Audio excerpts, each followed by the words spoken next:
নমস্কার এবং স্বাগতম আপনাদের এই সেশনে, যার নাম হলো 22 mm ডায়ামিটার এবং 5 mm থ্রো বা অফসেট সহ একটা সাধারণ এক্সেন্ট্রিক তৈরি করা। তাহলে চলুন শুরু করা যাক এই বিশেষ অনুষ্ঠান। আসুন এই অধিবেশনের উদ্দেশ্যগুলি দেখি। এই অধিবেশনের শেষে আপনি সক্ষম হবেন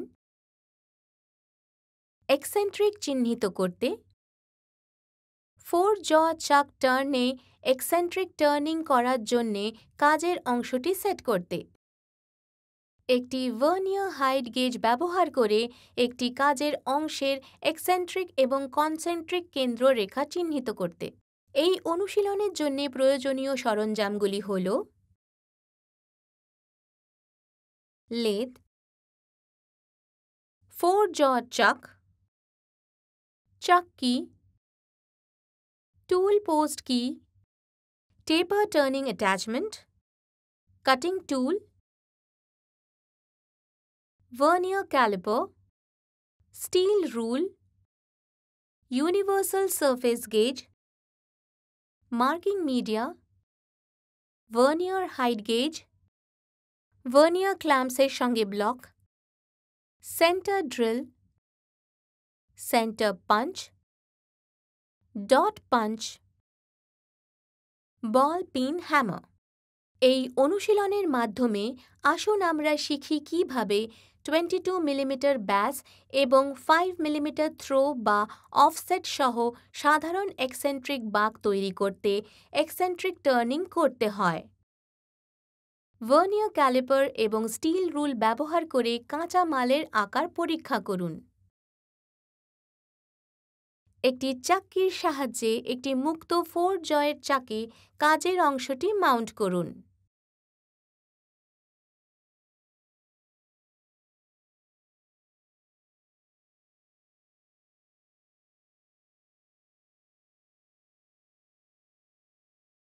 চাকের বাইরে সর্বাধিক দৈর্ঘ্য রেখে একটি সারফেস গেজ ব্যবহার করে কাজের অংশের সত্যতা পরীক্ষা করুন।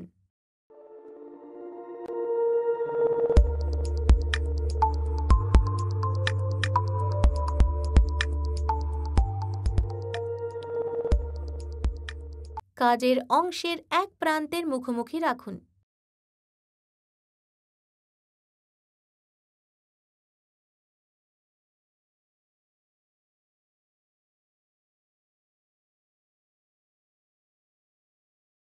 প্লেন কাজের অংশটিকে 40 মিলিমিটার ব্যাস থেকে সর্বোচ্চ দৈর্ঘ্যে পরিণত করুন।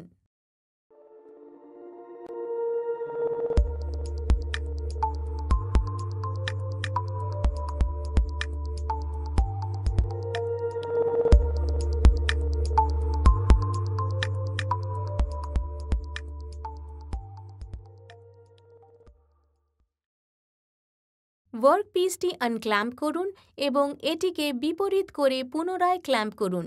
ওয়ার্কপিসের সত্যতা আবার যাচাই করুন।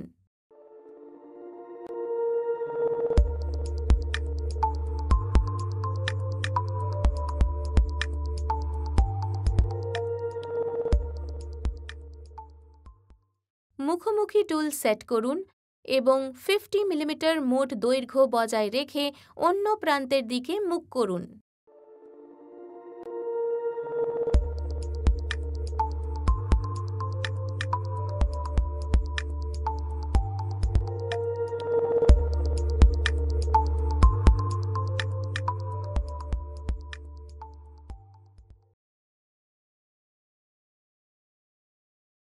চাক থেকে কাজের অংশটিকে সরান।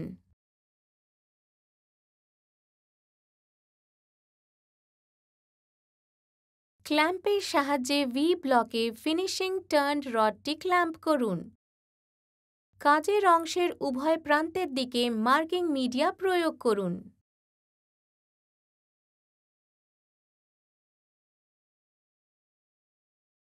ওয়ার্কপিসের কেন্দ্রটি শনাক্ত করতে হাইট গেজটি একটি দৈর্ঘ্যে সামঞ্জস্য করুন।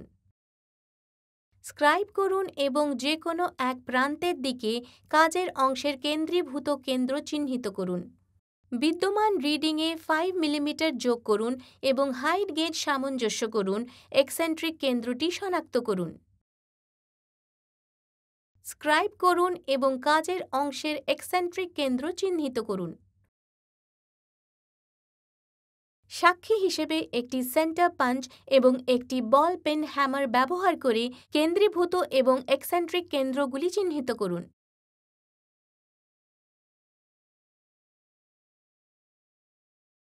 একটি ডিভাইডার ব্যবহার করে কেন্দ্রবিন্দু হিসেবে 22 মিলিমিটার ব্যাসের একটি গাইড বৃত্ত আঁকুন।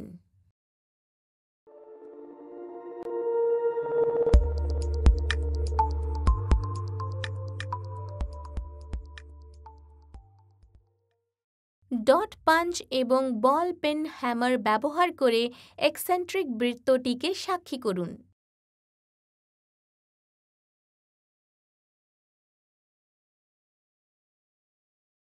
পরিণত ব্যাসের ওপর একটি 4 জয়ের মুক্ত চাকের মধ্যে কাজের অংশটি ধরে রাখুন। ওয়ার্কপিসটিকে জয়ের মধ্যে এমনভাবে রাখুন যাতে কেন্দ্রের রেখাগুলি জয়ের সাপেক্ষে কেন্দ্রীভূত হয়।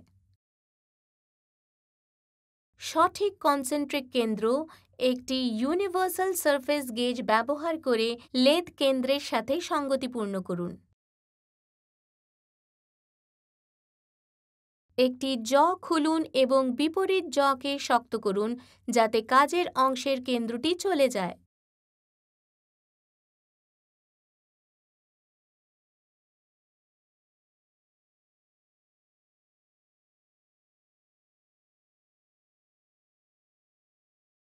এক্সেন্ট্রিক কেন্দ্রটি লেদ কেন্দ্রের সাথে সঙ্গতিপূর্ণ না হওয়া পর্যন্ত অপারেশনটি পুনরাবৃত্তি করুন।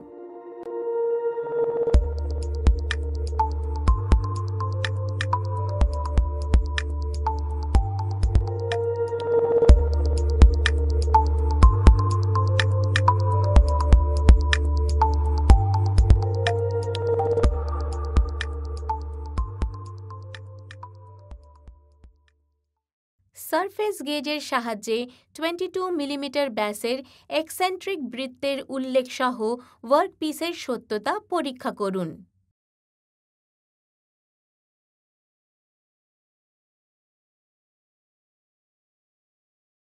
এখন 22 মিলিমিটার থেকে 25 মিলিমিটার দৈর্ঘ্যের একটি এক্সেন্ট্রিক ব্যাস গঠনের জন্য ধাপে ধাপে ঘোরান।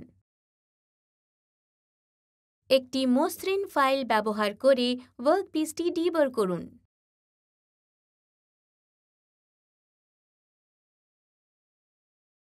ওয়ার্কপিসটি আনক্ল্যাম্প করুন এবং দৃশ্যত পরিদর্শন করুন।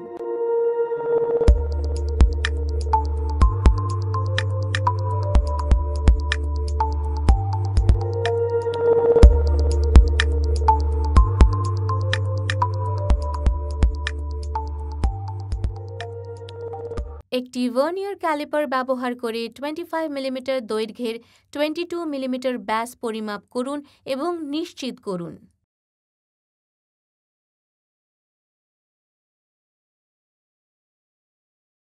একটি ভার্নিয়ার ক্যালিপার ব্যবহার করে 25 মিলিমিটার দৈর্ঘ্যের 40 মিলিমিটার ব্যাস পরিমাপ করুন এবং নিশ্চিত করুন।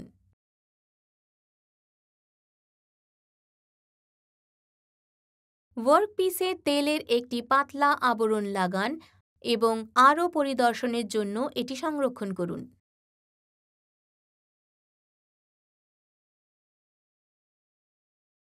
আমরা যা যা শিখেছি চলুন সংক্ষেপে জেনে নিই। এক্সেন্ট্রিক চিহ্নিত করা, 4 জ চাক এবং টার্নে এক্সেন্ট্রিক টার্নিং করার জন্য কাজের অংশটি সেট করা, একটি ভার্নিয়ার হাইট গেজ ব্যবহার করে একটি কাজের অংশের এক্সেন্ট্রিক এবং কনসেন্ট্রিক কেন্দ্র রেখা চিহ্নিত করা। সুতরাং এতক্ষণ আমরা 22 mm ডায়ামিটার এবং 5 mm থ্রো বা অফসেট সহ একটা সাধারণ এক্সেন্ট্রিক তৈরি করার ব্যাপারে কথা বললাম। তাহলে দেখা হবে পরবর্তী পর্বে।